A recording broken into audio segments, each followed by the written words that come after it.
23 April তারিখটি স্পেনের কাতালোনিয়াবাসীদের জন্য বিশেষ একটি দিন। বার্সেলোনা সহ পুরো কাতালোনিয়া প্রদেশে গুরুত্বের সাথে এই দিনটি পালিত হয় সান জর্দি দিবস বা ভালোবাসার দিবস হিসাবে। এই দিবসটিতে ভালোবাসার মানুষের মধ্যে উপহার বদলের রীতি চালু আছে, আর সেই উপহার হতে হবে লাল গোলাপ এবং বই। প্রেমিক প্রেমিকাকে উপহার দেবেন লাল গোলাপ, আর এই উপহার প্রাপ্তির পরিবর্তে প্রেমিককে বই উপহার দেবেন প্রেমিকা। এজন্য এই দিবসটিকে অনেকে এল দিয়া দেলা রোসা অর্থাৎ গোলাপ ফুল দিবস কিংবা এল দিয়া দেল লিব্রো অর্থাৎ বই দিবস হিসেবে আখ্যায়িত করেন। এই দিবসটির ঐতিহাসিক তাৎপর্য রয়েছে।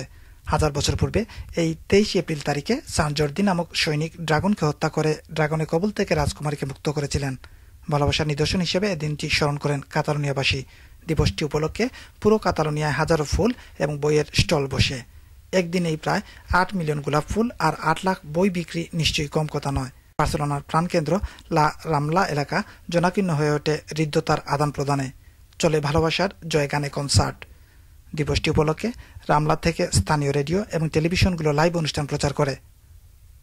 Shahadul Suhed, channel i, Barcelona, Spain.